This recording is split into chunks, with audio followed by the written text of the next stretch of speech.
and then bring a couple players in here when Who else you got coming? Dylan and Corey. Lead the bunter. 3 good ones. How y'all doing? Good. Yeah, I do, please, if you would. What were some of the things you focused on just in the off season prior to spring camp and maybe, as you think about like the things that you maybe wanted to tweak or change, how do you feel like that process has gone as you come into spring camp? Well, I know what the plays are now. I had a base understanding of the offense. I sat there, I explained to y'all, I don't remember when it was, but that was it was challenging, to come in and dissect everything and figure out who we wanted to get the ball to, figure out what plays we wanted to run. I did narrow it down by about 50%, and then came up with the call sheet and over the course of those 4 games, every game when I was calling it, I understood it a little bit more, obviously, right? And so that was what it was. And then, January 2nd came back, and I think Coach wanted me back on like January 1st, and I was like, I need at least a couple days off here. I never worked so hard in my life, but coming in, so it was good that I didn't have to go out on the road. Okay, so January, I didn't have to go out on the road, which was awesome. So I sat here for a month and just watched every cut up, and figured out stuff I wanted to do, figured out stuff that I didn't want to do.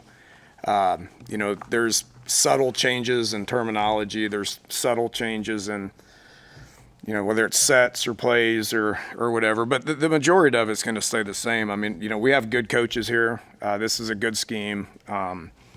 It makes sense to Dylan.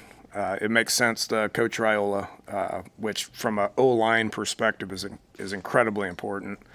Made some changes with, the pass game and, with some different sets and stuff that make sense to me, and just kind of kept narrowing it down. I came up with three good installs that we've been through a couple of times, and it's I got to figure out what our team is, what our offense is, as far as what the direction it goes. I can take the same offense that we had. I'm going to be a lot more comfortable with it, but then tweak it based on what I see being good, seeing bad. And that's what spring football is all about. So excited to be in it. Been here working with them for 4 weeks, and in the off-season stuff, mat drills, commitment week. But we got some football stuff in, so we set our spring installs based on that, and we've been through it, 3 times right now. So all that's good. Excited about it. Now it's just figure out who are our players, who are our better players, what do we do well. That's going to take a long time. I mean, I can't answer any of that right now. I mean, we'll go through all spring, have a better idea. We'll go through 3-4 weeks of OTA style stuff in the summer, and then obviously camp. So what it looks like against Cincinnati and Arrowhead, y'all's guess is as good as mine. Well, with that unique kind of challenge that you had starting here, what's it mean to kind of have these practices without that game looming over that you need to prepare for? Well, first of all, I say, those 4 games were valuable. I mean, when I was here in January, I learned all their names for the first time, but I knew who they were, knew what they could do, spent a lot of time recruiting on campus with all the guys coming in. I obviously did a lot of that. But those 4 games were valuable. If I would have just took over, started rolling in January, right now my head would be spinning.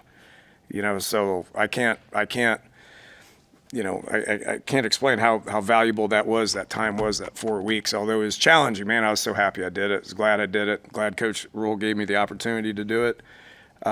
Easy decision to come back, because knowing the guys, and obviously we got a pretty good quarterback and got good coaches, and you know, the direction of the program with Coach Rule. I'm growing as that coach. You know, I learn something every day, a new way of doing things. You know, Nebraska is a great place. I wake up happy, walk my butt to work every morning. Even when it was minus 15, I was walking to work, questioning my sanity and decision, you know, for the 12 minutes it takes me to get here. But it's exciting. It's an exciting time. I mean, the off season was great. Learned a lot, and you know, 3 days into spring, the effort, the energy, all that's really good stuff. So, I'm fired up about where we're at right now. Was it January? Was it mostly you delving into the offense, or was it staff meetings? What did that look like? No, it was me. Yeah, it was me in front of my computer, just because nobody was here. I mean, everybody's on the road recruiting. You know, that whole month of January is a challenging recruiting month. You know, I think Coach was out for about 2 weeks, so he wasn't even in here. You know, so you know, a lot of the players weren't here. You know, and then they started coming in mid-January, and you know, had a lot of meetings with those guys. You know, did a lot of recruiting dinners. You know, and then you know, February 1, we took like 2 weeks off. That was cool. And we came back for 4 weeks, and that's when the staff meeting started. That's when we started meeting as an offensive staff, and you know, I gave them all my thoughts. Here's what our install is. This is what we're going to do. Now, you guys know, you know, talking to the staff, this is what I've decided it's going to look like. Okay, and so there was no learning curve with him. There was with Coach Shorts because he was the only new guy, But the rest of them, we started meeting as a staff, and it made sense to everybody. You know, this is what it's going to look like. This is how we're going to do it, and it made sense to them, and so they were fired up about it. How comfortable are you with that quarterback room after Dylan when you look at just what you have in that room right now? Yeah, good. You know, Jalen Gramstad call him Granddad. He's the old guy. It's just, you know, it's a coincidence what the last name is because he really does act like a granddad. You know, I mean, he's a great leader. You know, he's got a ton of experience. You know, I was glad that he came back. I mean, he gives us another guy that knows the offense. Smart kid. You know, got a lot of reps last year, especially in January, or in February or December. He got a lot of reps because he was the number 2. You know, and so. He throws a good ball. He knows the offense. He knows the terminology. Kids like him. You know, feel comfortable with him. You know, TJ and Marcos, guys coming in, have a lot of talent. They just need to learn it. It's going to take them. It's going to take them a year to learn it. You know, so how much they progress, they're going to get better every time they go line up. You know, and we got a long ways to go to let those guys compete. Who the backup's going to be, I don't know. It'd obviously be Jalen right now, just based on the fact that he understands everything. Where have you seen Dylan advance in the time since the Pinstripe Bowl? His body looks good. You know, his biggest January, February, you know, even into March on spring break, you know, we're like, okay, what are you doing for spring break? He came back 5 pounds lighter, you know, so he's really focused hard on his body physically, you know, and he feels good. And you guys know how it is when your body's better and you feel good, it gives you confidence, and you're probably going to play a little bit better, you know. So that's a big thing. Credit to him for the hard work that he's put in. You know, just he's so smart. You know, I you know, talking to the button and read out the plays, and I get about halfway through it, and he's like, okay, I got it, no problem. You know, so really working on his leadership skills, taking charge. I noticed that he was kind of in the shadows when I got here. He didn't really want that because so much was put on him. You know, he's an 18-year-old kid that is leading the offense. Okay, when you try to do that at 18 and then try to lead a team, that's challenging. You know, and so he's working on that right now, and I see a tremendous amount of growth with him. With his leadership skills, he's a good teammate, and he understands the importance of leading, and that's rubbing off on a lot of the guys. The other day, Coach Rule said he likes the potential of the running backs, and I know you're just starting to figure stuff out, but what's your thoughts about, you know, Emmett and some of those guys, and also what they can do as pass catchers in this offense? Yeah, well, we know what Emmett can do. I mean, he showed it when I got here real quick, you know, and so, you know, he to me looks like a different kid right now based on the fact that he's confident. he's got some good stuff ahead of him. He's like, the 4 games with you here, Coach, it was good, but it's not nearly as good as what it's going to be. I believe that. I mean, he looks really good. He's taking on a leadership role. He's the old guy in the room, and we got a bunch of young guys that don't have reps after that. I don't view that as concerning. I view it as optimistic and challenging, and who they are. I mean, it doesn't matter who they are. Quentin Ives is probably the next guy that has reps. Had a huge December. When the other guy left, he got all those reps. He looks fantastic right now. And then the rest of them are all young. So we're this is going to be a big spring for them. Because they're going to have opportunities to be able to get a lot of reps and make a lot of progress. When you think about your history as a play caller and a coach, you've been able to move an offense at a pretty quick pace during games. How much do you want to turn up the dial in this coming year, especially having pared the playbook down? Yeah, it's a good question. I mean, it depends on how we progress. There's I'm not interested in my old air raid roots. I'm just not. Like I turned that page probably year 3 to 4 at West Virginia. You step into that head coaching role and you understand what the other side needs. You understand what the program needs. Now, Coach Rule runs a tough, physical, hard-nosed program, and I embrace that. I kidded with him the other day about, I came in, I was like, Coach, 15 minus 15, I walked here because I was working on being the toughest, hardest working, most competitive coach I could be, So that mentality that's in the program, the coaches need to have that. The play callers need to have that. If we need to run the ball, we need to run the ball. And the only way you can do that is if you focus on it nonstop. We ran, I've never done this. Never been able to do it, especially in spring practice. We ran 24 inside run drill plays today. 3 groups. I mean, we got like 17 linemen out there that need reps, need a lot of reps. I've never had 17 in the fall. So our numbers are good and it's healthy, and so it's going to allow us to be able to practice the right way. But to answer your question, we need to be able to run the ball, control the ball, but we also need to be able to finish games in 4 wide and push it down the field if we need to do that, in a 2-minute situation. That was today's focus. We weren't very good at 2-minute last year, so we got to get better. I've made changes to that. It makes sense. Dylan's happy. We're going to work it every single day and get better, So 10 personnel, throw the football. Yep. Tight ends and fullbacks and run game stuff for 4-minute situations. We'll be able to do that too. A smart kid like Dylan, he wouldn't mind going tempo because he's able to process so quickly. If you leave it up to him, he'd want to do it every play. But he understands. He also understands who his dad is and who his uncle is. And the importance of being physical and tough and being able to run the football. I've never been with a quarterback that is comfortable in the gun and can sit in the pocket and be a drop back passer, but also be able to get under center and make run game checks and handle run game from under center. He's exceptional at it. And so we're going to do it, so, that's why he's a good player, is because he can do a whole lot of things. And he's smart and he understands football. He understands coverages. He understands run game checks. I've never been around one like that has that kind of intellect. What are your impressions of Rocco Spindler and Elijah Pritchett, adding them up front? What I've noticed is just a veteran presence. We got a lot of young guys in that room. We got some older guys, but a lot of those older guys are hurt for spring and not going to be able to participate. So we're, adding those guys and putting them with the first group. It's refreshing, And so Rocco's outgoing, vocal.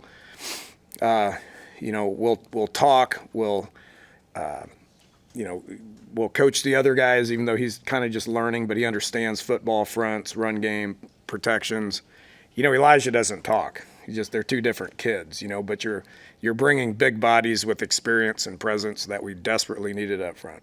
How is Harburg transition to tight end? How's that gone so far? Good. It's going to be a work in progress. You know what we did with them in the bowl game, sent him in the right direction, right? But we did a lot of outside the box stuff with him. You know, he was a slot and he kind of would move around and do some different things, and now he's learning how to dig his hand in the ground, and you know, he's gained weight. I think he's up to like 240. You know, he's thick.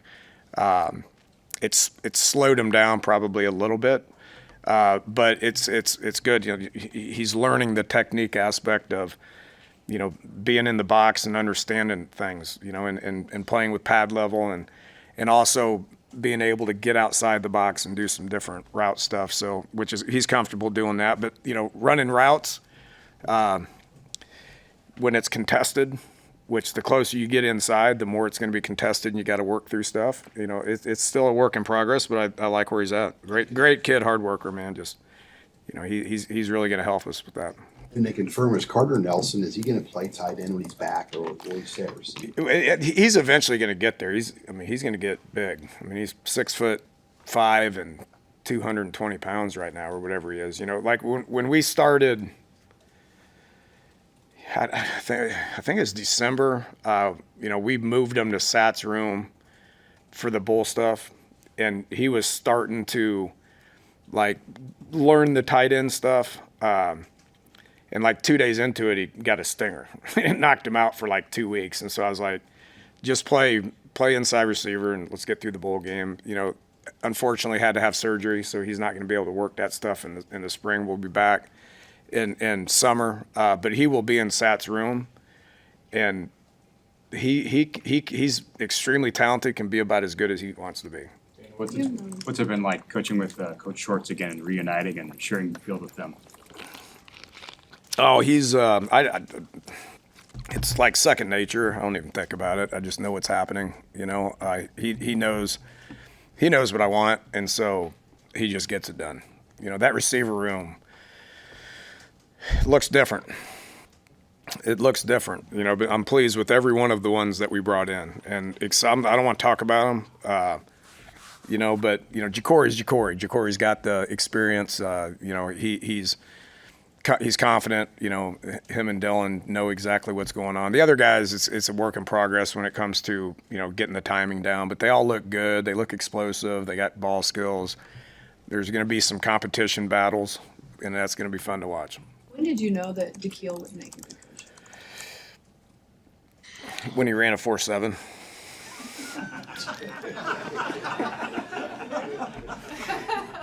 I mean, the dude started for 4 years. He was a team captain, right? So he had presence. He was intelligent. He was tough. He never came off the field. He had play through pain. You know, just the whole toughness thing. The you know, personable. You know, everybody loves him. You know, that's why he made an instant impact in recruiting when he was in that role at the other place I was at, and then. You know, but after I coached him and he ran that 4.7 in the pro day, I go, yeah, he ain't going anywhere. So I go, hey, bro, I got a bedroom upstairs if you want to go up there and give this coaching thing a try. When you moved from, I was just going to, I noticed when you moved from Texas Tech to Oklahoma State and then Houston, even then the rushing yards went from, say, 70 or 80 yards a game to around 150 or 60. Is there a target you have for Nebraska, or is that even something you worry about? I don't worry about it, you know. But it's been evolution. I mean, I used to yell at Coach Leach, rest in peace. How about, he goes, what should we call? How about a run play? You know, why do we want to do that? Okay, let's run the ball. We handed the ball off and we didn't get any yards. He's like, well, I ain't ever calling that crap again. You know, just.